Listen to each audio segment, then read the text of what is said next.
building the money machine and having that financial freedom is to have a life of choice. So I can control the moments. So I can stack the moments together and say, it's the way I've lived my life. So at those last days, at those last moments, when you sit back and say, all right, I want you to be tired. I want you to be sweaty. I want you to be dirty. I want you to be exhausted. I want you to look back at everyone you shared life with and go, I did it my way. I didn't leave anything on the field, and I'm good to go. And the gift that you created, that's when you give it back, because you don't take it with you and you say, it's your turn now. Take it the next go. And I think that's when we start to live that way. We start to see things that way. We are much more intentional because we're giving the moments the reverence they deserve. Welcome to the Next Level Life podcast with Christine Corcoran. This podcast is made for the powerhouse businesswomen who are ready to ignite their fullest potential. This is where we will dive deep into the mindset breakthroughs and sprinkle in some kick up the butt motivation so you can scale your business with confidence and clarity. Whether you're craving more income, impact, or inspiration, this podcast will be your ultimate resource for all things next level. Listen in as we have authentic conversations with game-changing female entrepreneurs as we reveal the secrets on what it takes to rise and thrive. So go ahead, ignite your inner fire, and let's get you taking massive aligned action. Are you ready to elevate? Let's go. It is time to build your money machine, and it might not be what you think. Your money machine is not your business. It is the foundation that supports the financial freedom that you can have within your life so you can leave a legacy. My incredible guest today, Mel Abraham, is a CPA by education, or accountant if you're an Aussie, but an entrepreneur by exhilaration, and author of the #1 best-selling entrepreneur solution, The Modern Millionaire's Path to More Profit, Fans, and Freedom. And Mel has written a new book called Build Your Money Machine, How to Get Your Money to Work Harder for You Than You Did for It. As the founder of the Affluence Blueprint, the Legacy Factor, and Thoughtpreneur Academy, Mel has been obsessed with helping people and entrepreneurs bring their businesses to life and build the lifestyle that they want. The power and principles and frameworks he teaches became immensely clear after finding a cancerous tumor in his bladder larger than a baseball in June 2019. His cancer journey, followed by people's financial struggles through the pandemic, highlighted the immediate and urgent need for others to get access to these powerful principles. This personal journey, combined with the financial upheavals many faced during the pandemic, became the seeds for his soon-to-be-released book, Build Your Money Machine. Mel has built, bought, and sold numerous multi-million-dollar businesses for himself as well as his clients. He's a globally recognized thought leader, business advisor, CPA, and financial expert, sharing stages with a long list of Fortune 500 companies, as well as beacons in the business and personal development industries, such as Arianna Huffington, Charlene Johnson, Brendan Burchard, Ed Milet, Amy Porterfield, Ben Newman, and the infamous Tony Robbins. On today's podcast, we talk all about building a legacy, financial freedom, and building out your money machine. Mel simplifies building wealth and teaches you practical strategies that you should be building into your business right now. Wealth isn't just for the top 1%. Wealth is your absolute birthright, and it's time to take responsibility for it and start creating it within your business and life.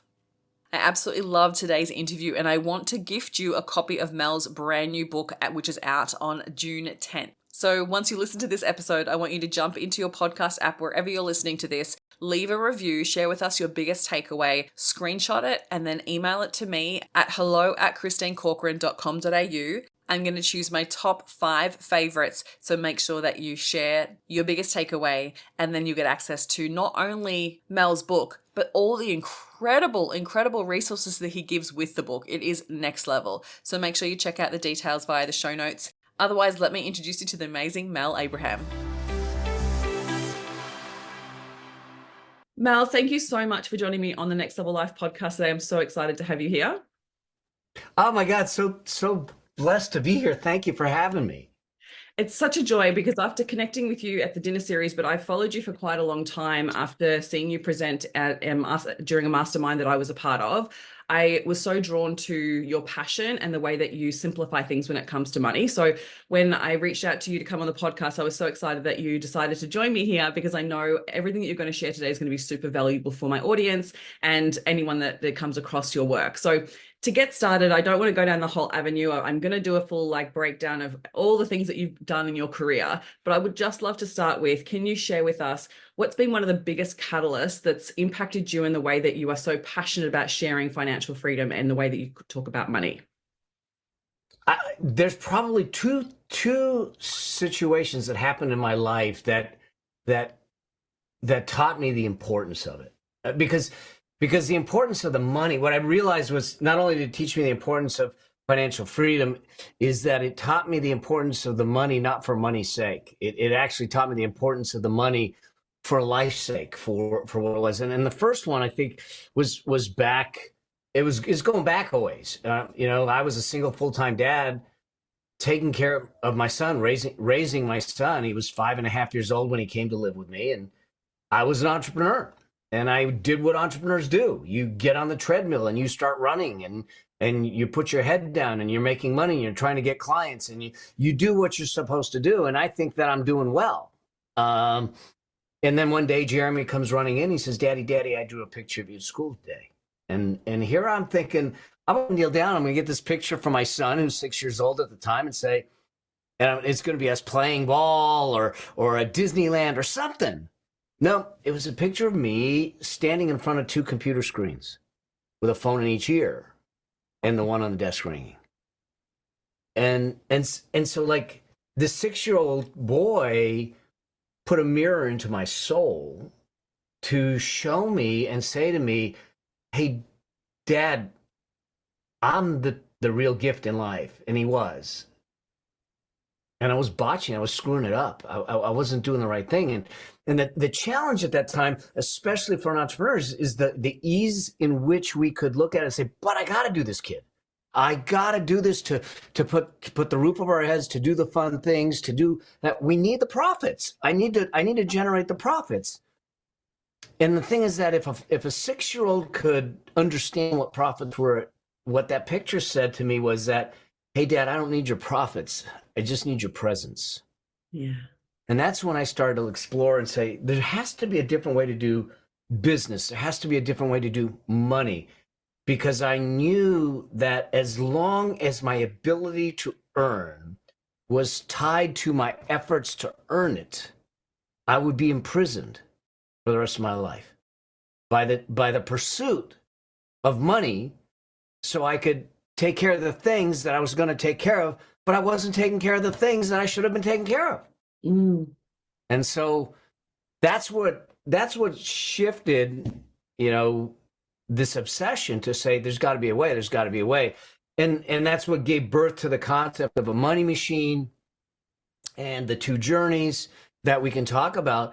But the importance of what came out of that came to light in 2019, because in 2019, my life was good.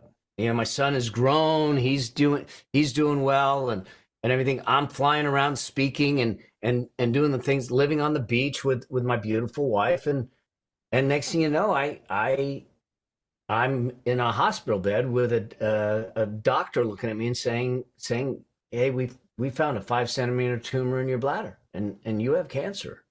And we might have to take the prostate out because of where it's at. We might have to put a bag and a tube in for the kidney. And if it's bad, you're going to lose your bladder. And let's face it, it's cancer. So life's on the line. So now all of a sudden I got turned upside down, and this perfect life that I was living got thrown back at me. But the building of the money machine, the thing that came out of that drawing that my son did, allowed me the opportunity to shut my businesses down, to stop doing what I was doing, to give me the freedom of choice. And that's what true financial freedom is, to choose and to say, you know what, shut it down. We can continue to live without me on the treadmill, working, doing whatever I'm doing. Now it's time for a fight. And because I don't know how people do it, to work during the day to make a living and then have to fight for their life during the night. I don't know. There's no way I could have done it the way I did. And so both of those, I think, were huge moments in my life that shined the light on the importance of, and we can call it financial freedom, but let's just back it down a little bit and say, to be in control of our own financial destiny, to be able to control our money and not be beholden to it, I think that's the key, because 2019 was my cancer, 2020 was the pandemic, and a lot of people struggled financially. And I don't think we needed to if we did it right. 100% agree with you. And I feel like it's one of those things that financial freedom term can get thrown around in so many different ways, but I just love how that you really drilled it down to, you know what, it's actually only working if it's giving you that space, that freedom to be able to do the things that are important to you, and also to be able to step away from your business, because you can have a business that's giving you cash flow, but it's not necessarily giving you actual freedom in your life. No, I think that we would be better served to measure our wealth in time and not dollars. And to sit back and say, how many of the moments in each and every day do I have agency over? Do I have choice over that I can control? Because I can have hundreds of $1 millions in the bank account and live a very bankrupt life. And I don't want to do that. I just don't want to do that. And I see it with a lot of people that I've been in kind of contact with or consulted with to try and change that and advised. And life is about living it richly, not from a stuff standpoint, but from an experience standpoint. And if we're going to do that, then we got to have choice. We got to have the ability to have options and know that we're living intentionally every day. And we can, I mean, call a spade a spade. We're not going to do it right from the day one, and we're probably not going to do it every minute of the day. But the more we can feel that we are at choice because we have options, because we did the money side of our world right, the richer we feel, the more at ease we feel. And I think as well, like the more that we address our money and our attachment to money and our relationship with money, it changes how we feel on an everyday basis. Because a lot of people, it causes so much stress and overwhelm in their lives. But when we drill it down, and I'd love for you to talk more about like the concept of building a money machine, that it's giving you that freedom, but it's also doing the money work. Like it's looking at your money stories, it's exploring like how money impacts you on an everyday basis. And it's considering like how it's serving not just your life, but your legacy and what you're leaving for everyone else, right? I love that you put the word relationship in there because it truly is. So I'm an accountant by training. So when I first started talking about this, I thought, well, I'm just going to go out there. I'm going to give everyone the math behind wealth. You know, I'm going to give them the formulas, the calculations, and all that stuff. And I quickly figured out that unless I did something about the stuff in their heart and in their mind, I couldn't deal with the things in their pocketbook. And that's when you start to look at it, because I even think about my own journey. And one of the very first money memories that I have was at about the same age as my son drawing that picture, was about 5, 6 years old. It was the first time I ever saw my dad cry. And it had to do with money. Now, my dad was this hero to me. He was an immigrant he escaped persecution in a country and came here at 17 with nothing, to go to school, to get a degree. He became an engineer. I just remember him and my mom having a heated discussion. I don't know the topic. I don't know the specifics, but the topic was money. And my dad saying, hey, we can't do that right now. And then all of a sudden I see my dad cry and say, I feel like I'm letting the people I love the most down. And so it seems like this innocent thing that this child is going to see. But what I took it to mean, and this is where we get in trouble, is I said, oh, if you don't make enough money, you're going to disappoint the people you love. And so I got focused on, how do you make money? How do you build? How do you just earn? And then Jeremy draws that picture of me, and here I am going, oh, I'm making the money, and I'm still disappointing the people I love. And the idea is that those interpretations of what we do with money, because we're told, don't talk about money. I grew up in a household that's like, don't talk about money. It's impolite. you also use the word stress. And there's an American study, American Psychological Association said 72% of people say that they're stressed about money. 22% say they're extremely stressed about money. Whoa. Yo, if we've got a quarter of the population that's extremely stressed, 3/4 that are stressed, but they tell us not to talk about it, how do we fix it? We have to have these conversations and have real conversations to remove interpretations like I had that hold you back. So now you become the controller of the money and it doesn't control you any longer.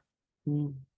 And that's, it's just, I know that with my son, I started talking with him about money at 10, 11 years old. But, a lot of parents go, I don't want to do that. I said, well, why?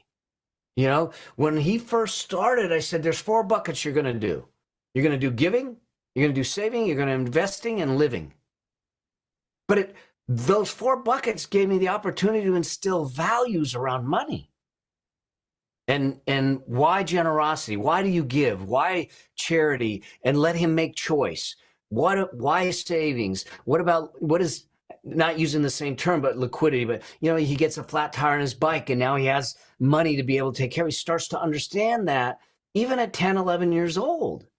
And I think that there's this fear that we shouldn't be talking about it. But if we don't talk about it, we don't control the conversation. So where are they going to get it? TikTok, Instagram, media, social media, their friends. And I don't trust that.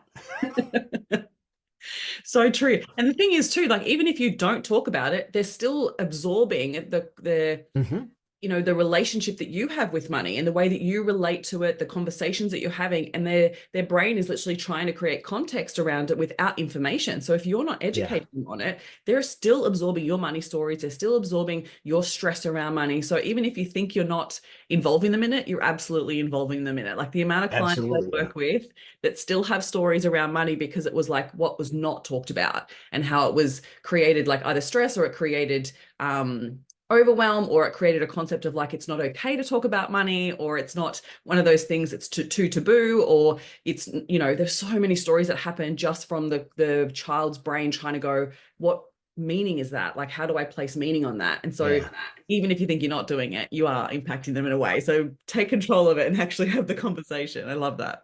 Without a doubt. And to let some people off the hook, I've worked with people just starting out to billionaires. Just so we're clear, every single one of them, even the billionaires, have stories around money. 100%. It doesn't stop. The stories change. Your ability to control it changes. Your ability to understand it changes. But they're there. That's just part of it. Is there any money stories that you've identified, say, in the last 10 years that is something that you're still working through? I think that for me, the one that I used to have is that making money was hard, and it's not. Yeah. It's a common one. What's hard? What I shouldn't say it's hard. What people find difficult is owning the value that they provide, their own value. Because once you own that value, making the money from that value is easier because you have conviction around it. There's so many people that they come into it and they're trying to either negotiate a salary, or they're meeting with a new potential client and they're about to talk about pricing, and they hem and haw and they hesitate. And the reason we're hesitating is we haven't owned our own value. We don't believe in our own value. We don't, and so we come at it from a place of convincing instead of conviction. And we believe that it's on us to convince them that we are valuable. It's not. It's on us to inform them, stand in the conviction, and say, here's what it is to work with me. Here's what the ROI is, and all that, and stand in that. It's on them to make the decision. And the only responsibility that we have is to make sure that they have all the information to make the right choice and that all their questions are answered. Yeah. And I want, no matter who they are, I want them in one of two places: the red light or the green light. I don't want them in the yellow light. The yellow light is a place of hesitation. It's the most dangerous light, at least in the US, in the intersection, because people are going through it. You're not sure what they're doing. That's what gets us hurt. So I just want you either, pardon this, but a hell yes or a hell no. Yeah. And the way you get there is stand in the conviction, inform them, give it to them. Some will, some won't. You move on. Yeah, I absolutely agree with you. And it's one of those things that people buy based on certainty through that conviction. They don't buy, from confusion, right? And I think one of the things that I think I heard from you there is like considering how the business actually solves a problem for someone, and then it is actually adding value from your offer. And it's not it's not your self-worth connected to your business. You need to dedicate or separate that from your self-worth. But I also love how you're talking about this when it comes to building your money machine, right? Because your business is this entity that actually solves a problem and adds value, and it's got value. And so rather than looking at it like, oh, it's my business, it's my baby, or considering like it's my money, how do you think about business and then in relation to how it then helps you build your money machine? Because your business is also not your money machine. Would you say that to be true? Right. Yeah, oh, absolutely. That's actually one of the biggest mistakes that entrepreneurs make, is they see their business as their wealth. It isn't. Now, is there possibility that you can create wealth or have wealth as part of your business part of the wealth? Yes. If you're building something that you might be able to sell down the road, that type of thing. But by and large, and I've been involved in a lot of deals and a lot of transactions, a lot of them fall apart. So what I don't want to do is bet your whole financial future on, I'm going to build this business and I'm going to sell it for millions and millions of dollars, and then I'm set. Because what happens if you can't? I want to bet on probabilities. So and it's probabilities and redundancy. I want to make sure that I have as high a probability of financial success as possible. And that means I'm not going to just bet on one thing, the business. But I will say this: your business is the fuel to create the money machine. See, the challenge with a business for most is that there's what I call 5 incomes, and I talk about it in my book. Is the idea of 5 incomes. Remember I said the key is to separate your ability to earn from your efforts to earn it. Until you separate it, you have no freedom. You are living based upon the demands of your clients in the business and not based upon choice. And that's fine. But like I had someone, they posted, because I did a video on your ultimate purchase in life is your freedom. And they said, well, if everyone's free, no one would work. Not true. Not true. I'm free and I'm choosing to work. I do the things I love to do. So I think that's the gift in it. So what I think we need to understand is that the business is going to provide cash flow. The business is there to provide a solution to a marketplace that you get paid for. That isn't wealth. But we've been trained to focus so much on earning, make money, go get a good job, go build a good business, make money. And we think that that's the solution. But there's plenty of people that made a lot of money and they have no wealth. They have no freedom. So what's the solution? The solution is that at the bottom rungs of the 5 incomes is what I call active income and business income. Active income is 1-to-1. It's your solopreneurship.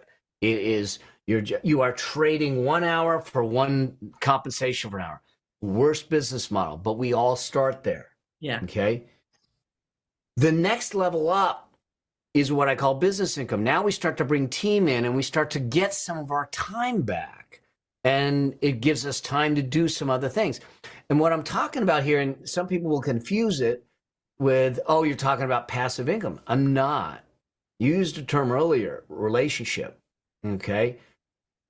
I've been married this Wednesday. I will be have been married 13 years. And one thing I know for certain, if I took a passive approach to my marriage, I wouldn't have been married 13 minutes. Okay. So true. So, and yet that's what we might be doing with our money, is because I just want it to just spit out money for me. And it's a great fairy tale, but it's not true, because that doesn't mean that you're in it every day. So I look at it and say, how do we get leveraged income? In other words, I don't have to put in 1 unit of effort to get 1 unit of compensation. I put in 1 unit of effort and I get 100 units of compensation. Leverage. So what you do is, and this is where your money machine gets built. I'm using the bottom two just like everyone else. I have my one-on-one clients. I'm speaking around and I get paid. I have a business also. So those bottom two rungs, they're generating income for me. And I'm doing that, but I'm doing it by choice. The top three, though, the last 3 of the 5 incomes, is what builds the money machine. So the next rung up that is leveraged is what we call asset-based income. That means that I'm buying a property, or I'm buying a piece of equipment that I can then rent or get paid for use. So there's an investment of time and money up front, but the ongoing investment of time and money is far less compared to what you get out of it. So that's one step up. The next step up is residual income. And residual income is created once and get paid repeatedly. My books, some of my courses. This is what singers and songwriters and authors and creatives and actors, they get paid residuals. They do the work once and they get paid over and over again. If you're in a network marketing environment or direct sales, you take the time to build your downline, and now you get residuals over time. But the effort, there's a lot of effort up front, but the ongoing effort declines, and now you have leverage. And the third, and then the top level is what we call portfolio. This is shares, this is stocks, it's paper assets, it's the typical investments, bonds, stock, ETFs, index funds, those kinds of things. And it's the combination of those three that's going to give you the freedom. It's the combination of those three that allowed me to build a money machine to say, hey, that money machine's allows us to live. It supports our whole lifestyle if I want it to. Yeah. Right now, we don't need it because I'm back working and doing my thing. So the bottom two are doing just fine. So what we want to do is use the business, the income from the business, to start building asset-based, residual-based, or portfolio assets that will support us down the road. That's the place where we start to transition from living a life that's based on demands to living a life that is a life of choice. That's the kind of the nuts and bolts of what you're doing. Love it. And I think like there's elements there where I love that you explained that in so much depth. There's elements there of like there might be time investment before it's money investment, but it's also considering like what your income is within your business and how you're utilizing your money. So I love how you use the term like your money are your employees. Can you talk to us more about what that means? Well, so the other mistake that that I see people making, and when I say people making, I made them. Most of everything I talk about is I'm guilty, but I figured it out. And that is that when we are, say you're entrepreneurs, you're going to hire 10 people.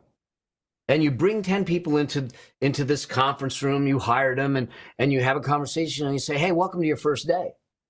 I love that you're here. You're going to notice that we do something different here at our organization. And that is this. None of you have job titles. None of you have job descriptions. I'm not giving you goals. I'm not giving you roles. I'm not giving you tasks. But I want to double the business in the next 12 months. So let's go do it. It's like, Good luck. yeah, good luck. But that's exactly what we're doing with our money. See, our money comes into our life and then it goes into the account and then we decide what to do with it. We didn't have the roles, but in order to hire the right person, we set up the roles, the goals, the job description, the title before we even put the ad in, before we ever go there. It's the same thing with our money. Every dollar that comes into your life has to have a job description, has to know that this dollar is for the mortgage or for rent or for clothes or for food or for staffing or team. Every dollar has to have a job description. And here's the powerful thing. Before the dollar is ever earned, we need to know beforehand, because if it's done beforehand, now some people will say, oh, you mean a budget? No, I mean a plan. Yeah. I mean a plan that gives you the permission to spend with the vision for your life, that you get a chance to do it, because otherwise the money comes in and temptation takes over. Emotions come in and you go, well, the money, look, it's in my account. You know, and now there's a reason I have a $900 coffee maker in my kitchen. And it's because I was on Instagram one day. I said, that is cool. And I bought it. Like, my wife's going, what? I go, I can order coffee from an app while I'm sitting in my office. And that's temptation at work. Like I said, I'm not exempt. The challenge is, and it's okay to do it as long as you don't live that way and you don't go into debt because you're living that way. The tendency is that we allow temptation to drive all of our things, or emotion to drive all of our decisions. And when emotions come into money decisions, our financial intellect goes out the window. Okay. And so it's important for us to strip away as much emotional energy around money as possible so we can logically do it. One of the ways to do it is decide what you're doing with the money in advance. Yeah. And work from it. Now, goes back to something else that we talked about, and the stories and shame and guilt. If we don't have a plan and we happen to go out with some of our friends or mates and we go out on the town and we end up spending like $200. We didn't have a plan. We come back and we put it on a credit card, and all of a sudden the guilt starts to eat at us. And we're going, wow, I probably shouldn't have spent that. And so all of a sudden, you're starting to get those stories and the guilt coming in again. But if I built it into the plan and I already said, hey, I've got $200 this month to spend to go out with my friends, and now you go and you spend $200 or $190, whatever it is, you walk away and go, it's part of the plan. I'm good. It feels and good. There's no guilt. There's no shame. I love it, because I remember reading that book, Happy Money. It's the way I like to look at it too. It's like, it's happy money. I get to make the money and spend it in places that make me feel happy. And it's not coming from a place of like, oh, I have to budget, I have to scrimp, I have to scrape. And I love the other concept that you shared around that, around like, most accountants look at things of like, well, what's left over is ours. Well, actually, you're going, no, be proactive and go, what's the goal with my money? What's my purpose with each one? So what I would love to do, if it's okay with you, I'd love to give you like 3 different scenarios with different stages of growth for business owners. And I'd love, when it comes to like building wealth, you could give us your advice of like what you think that they should focus on with that stage of growth. Is that cool? Cool.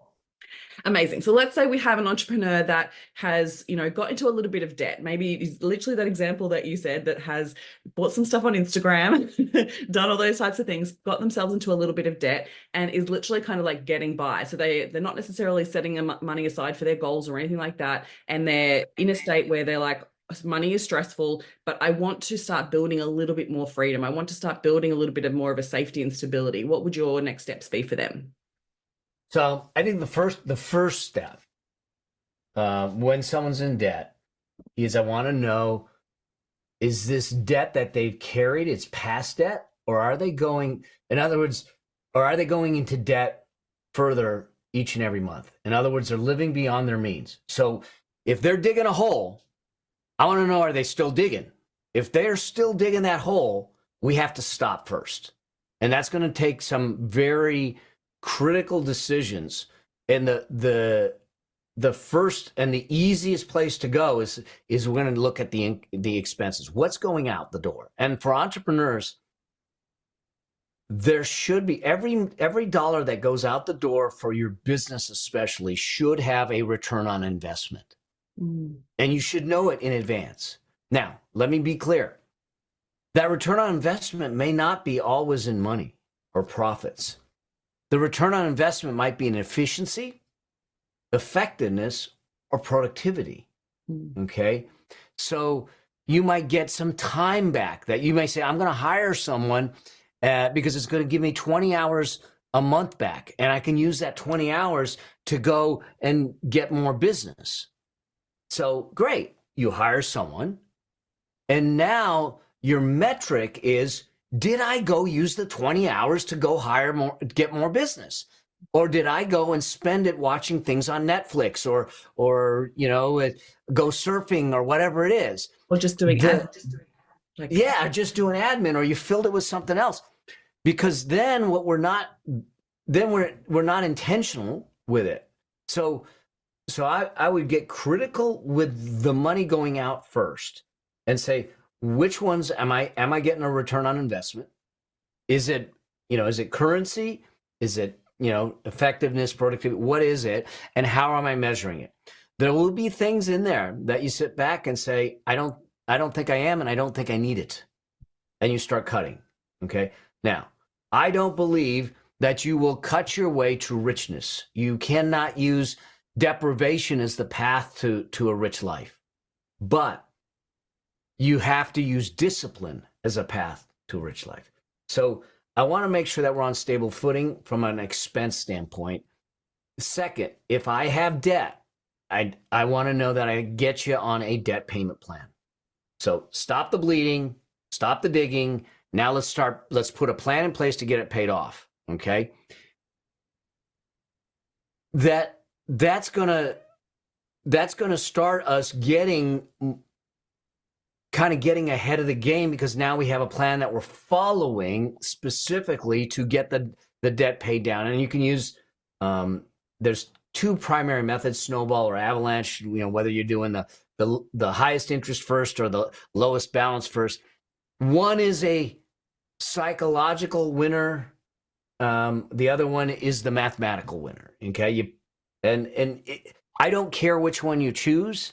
I care that you choose it and use it consistently until you're out of debt. So you got to get on a debt payment plan. Now, I also say I don't have a problem with using debt. I don't think all debt's the devil. All debt has two personality traits, though. All debt costs. It's called interest. Okay? All debt stresses. It stresses us financially, it stresses us psychologically. But there's two types of debt. There is destructive debt, and that is the debt that we are using for what we call consumables. It's stuff. It's momentary pleasures. It's a lifestyle that you want to live today that you can't afford. It's right now in the States, you can go to a car dealer and they'll give you 6, 7, 8 years to finance a car. No, it's a depreciating asset. Are you out of your mind? And so we have to be really, really smart about what we're putting on. Now, there's productive debt. I'm okay with productive debt. Productive debt is something that's going to increase your efficiency, your cash flow, and your net worth. Okay? So it might be, I'm going to put Facebook ads on a credit card, and I put $100 on Facebook ads, but I get $200 in sales back. Yeah. Okay? That's productive debt. Okay? Or I finance a piece of property. Productive debt, because it's increasing cash flows and net worth. So I'm okay with that. But what I need to do is first stop the digging, get expenses in hand, get a debt payment plan in place. Now I start to look at the income coming in and say, what can I do here? Am I owning my value? Am I charging my worth? Am I collecting everything that's coming in? And am I spending my time in the highest profit, highest margin pursuits from a revenue standpoint? And now we start to get critical. That's probably the first couple things I would do with them. Yeah. Love it. So in depth, so good. Okay, next step would be like the entrepreneur that's actually doing pretty well. They possibly are earning a little bit more than what they're actually spending. So they're just, pretty much going month to month, but they probably only have about a 3 to 6 month runway of income. What would you say the next steps would be? I think at that stage, one of the things that I would start doing is that you need to start building your money machine. Building wealth is far more driven by behaviors and decisions than is ever driven by money. As much as people say that it's a money thing, it's not. We had a study here of 10,000 millionaires, and 79% of them were what we call first generation millionaires, meaning that they created it in their lifetime. It wasn't inherited, it wasn't gifted, they didn't win it in the lottery. They created it. 8 out of 10. That's pretty good odds for us. Yeah. Okay. 31% of those never made much more than $100,000 a year. So it wasn't how much they made that made them millionaires. It's what they did with what they made that made them millionaires. The behaviors, the choices, the decisions, the habits that are driving it. And so what I would look at if someone is looking at it and say, hey, what are your behaviors around money? And one of those behaviors is to make sure that investing and building wealth is actually a priority. It's most of the time an afterthought. I have some money left over, so I'm going to put it towards my future. That means that I'm building my future on the scraps. Mm-hmm. That's not a really good future. And so what I want to do is I want to say, I'm going to make investing the priority. And then I look at what's left and say, that's what's going to allow me to fund my life today. Now, I might not like that. That's okay. Then we go back to the drawing board on the income and say, how do I raise it so I can have my good life today and that? But it's too easy to kick the can down the road to say, well, I'll just put what's left over towards the future, live my life today, but the future's coming. And if we're not prepared for it, we don't have a whole lot of alternatives. There isn't going to be a whole lot of government assistance. You're going to end up on your kid's couch somewhere, and that doesn't sound appealing. And so do we sacrifice some things today so I can build the freer tomorrow? Now, that doesn't mean, and this is an important thing for people to think about. I said, I don't want deprivation. We need to be smart and disciplined about how we do it. But what I don't believe that if you do not enjoy the path to financial freedom, you'll never enjoy the destination of financial freedom. And there are those commentators in this space that will tell you, oh, you're going to live on macaroni and cheese until and I go, what kind of life is that? Okay. Bread and water. I mean, it's like, so what I tell my clients, I said, here's what I want you to do. Find 1 to 3 really deep, sustainable joy points of your life. The things that you really love to do that when you do it, like with my wife and I, we love to travel together and we travel nice. And so that's at the top of the list. And we make sure that when we're doing the plan we talked about before, that's built in. I'm not talking about momentary pleasures. I'm not talking about the coffee machine that I have. I'm not talking about the big screen TV or the spontaneous purchases that in a day or 2 days, the effects of it are gone, but the expense of it or the debt from it are still with you. So if I can, during this journey, fund the deep, visceral joys of my life, at least a couple of them, then at least there's this joy that keeps me going as I'm trying to build something. I don't feel like I'm living on bread and water. Yeah. I love that. So good. I absolutely agree with you. I feel like it's one of those things that if you're always depriving yourself, you're always then creating that need to want more. And then it just ends up causing more emotional buys. Yes. Never good. Never good. Okay, last one. So let's say that they're actually doing quite well in business and they've got more money than they're actually comfortable with. Let's say that they know how to sell, they know they've created a really beautiful business model and the money is coming in. They might have a mortgage that they're paying off, but they're also like, I don't even know what to do with this excess money. Like, should I be investing it? Should I be building out that next phase of wealth? Like, should I be, taking it and putting it into more property? Like, what would you say would their next steps be? So I have something that I talk about called the wealth priority ladder. And the wealth priority ladder basically tells you a hierarchy. It's the recipe of what you do with your money as it comes in. And so and I look at things, everything that I look at starts with safety first. I want to make sure that you have an unshakable foundation first, and then we worry about growth. Because if I don't have an unshakable foundation and all I'm doing is trying to hit a home run every single time, and something goes bad, I could lose it all, and I don't want that. So it's built in a specific way to give them that solid foundation, which means first I want to make sure you have enough liquidity and cash on hand to carry you for a period of time if you have a sustained issue like my health, or a pandemic or anything like that, or a downturn, you lose a big customer or a client or something. Because what we don't want to do is have that tip us into debt. And now we're borrowing just to survive.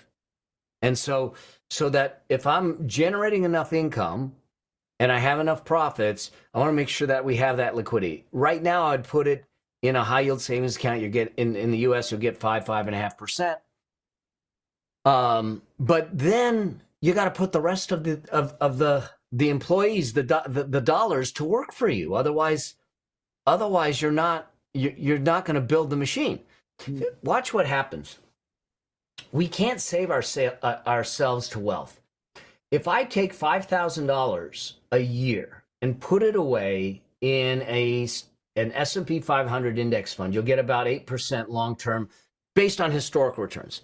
But let's say I did it for 40 years, age 25 to 65. And I just did $5,000 a year. So I put $200,000 total away. By the time I hit age 65, I would have over $1.5 million, okay, out of my 200. If I didn't do that and I just said, I'm just going to save it, I don't want to take risk, and you put it in a 2% savings account, the same $200,000, the same $5,000 a year, you would end up with only $314,000. You have to be on the field, not the sidelines or the stands, to win the game of wealth. And when I say get on the field, I want you on the field in a safe way. So my first stop for most people is ETFs, index funds, something that's diversified, that's liquid, and that gets you in the game, and you don't take on too much risk. And so for that person that's in that situation, what I would say is, let's start building the portfolio. Let's start building the foundation of assets that will allow you to move yourself or remove yourself from the requirement to work, and start there. Take those profits and start building something that isn't just driven by the business and your efforts. That's the first piece. I wouldn't start with property first. And remember, I say safety first. And here's the reason I would wait on property if I'm just starting out. And I know that I'll get pushed back with some people, but here's my rationale for it. And this is happened to a friend of mine. If I have $50,000 to go into a property and I take on a mortgage, I might get one property. So I buy a building and I put $50,000 into it, and I get a mortgage, and now I'm in it. And I want to do something with a roof. And the roof, the guy that comes in, the contractor that comes in, tells them there's asbestos in the roof. And this is a true story. Said, tenant's got to leave. So now you've got a vacant building, not cash flowing like you thought. It's going to cost you $150,000 to fix it. And now you got to re-rent it. So my concern at the beginning to go into a property if you have a bad tenant, can't rent it, a bad repair, and you don't have the liquid funds to carry it, you just destroyed it. You just destroyed your wealth building. So that's why I say, if I had the same 50,000, I can invest through an index fund in 500 to 3,000 companies. The likelihood that they all go to zero at the same time is slim. And if they do, we have different problems in the world, you know? Yeah. And so that's why I start where I'm at there and then say, when we have a critical mass of base, now we can start to look at some of these other things that might carry a little more risk, but we do it smart and we do it in a way that it doesn't jeopardize everything else that we did. Yeah. And so that's what I would do with them. Yeah, much more sustainable way. I love that, because I heard you talking on a live recently and someone asked about certain investments and you were like, no, it's not sustainable. Like, let's focus on sustainability first so you can actually take a little bit more risk down the track. So I love that. Love that you shared that. Oh my goodness. So much goodness, Mel. Thank you so much for sharing all of this with us. Yeah. Today. I feel like there's probably like two little questions I want to ask. Well, they might not be little, but let's just see where they go. So, one of the things I heard you speak about recently is around, like, obviously you've had lots of different challenges within your business journey. One of them comes to mind with the Ponzi scheme that you experienced, where you lost a third of everything that you owned, which I'm sure was massive.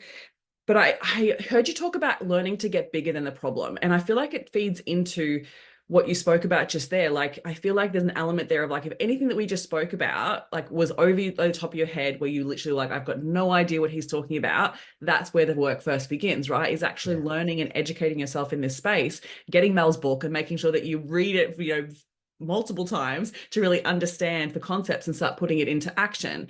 And so I'd love for you to share with us, from that experience, there was something that you did that allowed you to get bigger than the problem, to turn things around in a really massive way. Would you mind sharing that story? Yeah.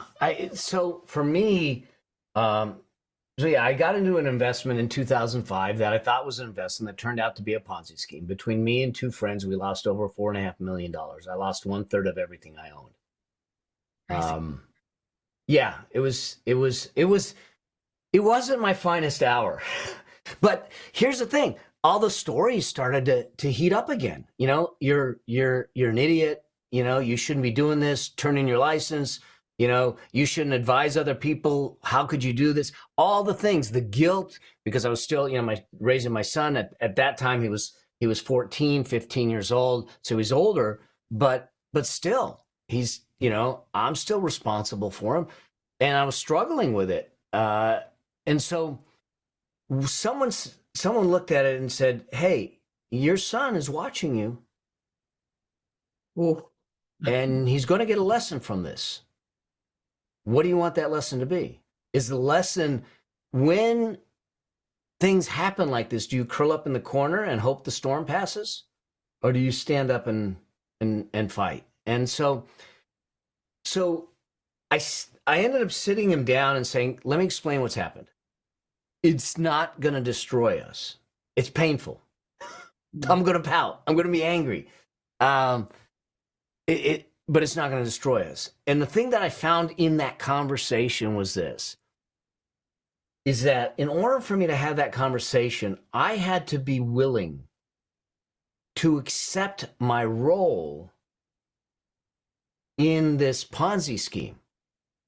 Okay? Now, I didn't commit the Ponzi scheme. This guy's a thief. He's a con. He's a parasite in my mind. Okay? He stole people's well-being. There's people that didn't recover. So it's the challenge is that it would have been easy for me to blame him, and I still do. But if all I did was blame him and not look at my role in it, then I'm not empowered to do anything. I would still be. We wouldn't have this conversation. And so, in order for me to have that conversation with Jeremy, I had to be able to, because he asked the question, how does something like this happen? Well, the only way I could explain it is to say, here's what I did. And I had to separate all the stories that were going in my head, which was interpretations, from what really happened. And what really happened, I look at it and say, if you want to separate your money stories from the facts, the interpretation of the facts, pretend that you're going to watch what happens through a camera lens. But you have earplugs in, so you can't hear the sound. You can't hear the voices in your head. All you're doing is watching a silent movie. That's the facts. The facts were, I gave this guy money. I gave him more money. He gave me a little money back. I gave him more money. And then I never got a dime back. That's the facts. Everything else is an interpretation, and the interpretations are going to hold me back. So once I was willing to accept that I had a role in it, that I ignored my rules, that I ignored the voice in my head, that I did those things, then and only then was I able to, one, heal from it, and two, learn from it. Because now I could look at it and say, oh, so what allowed me to have that role in it? What was it that I did to contribute to it? And how do I make sure that I never do that again? And then how do I make sure that no one else ends up in that situation again? And so it was through that process of saying, I will accept my role. And we've all made bad money decisions. And I still will make bad investments, this and that, but they won't destroy me because of the rules, And so the losses are small, even though I still have them. The gains are big. Okay. That's what we want. And I don't allow it to define me anymore. And I follow rules. There are probably investments that I've pushed away and said, nope, because they didn't satisfy the criteria that I could have probably made $1 billion on, but I want peace of mind. Yeah. And so I won't do it. So once I understood that and I accepted my role, then I was empowered to do something different and learn from it and say, okay, I can grow from it. What do I need to learn? Who do I need to have in my world?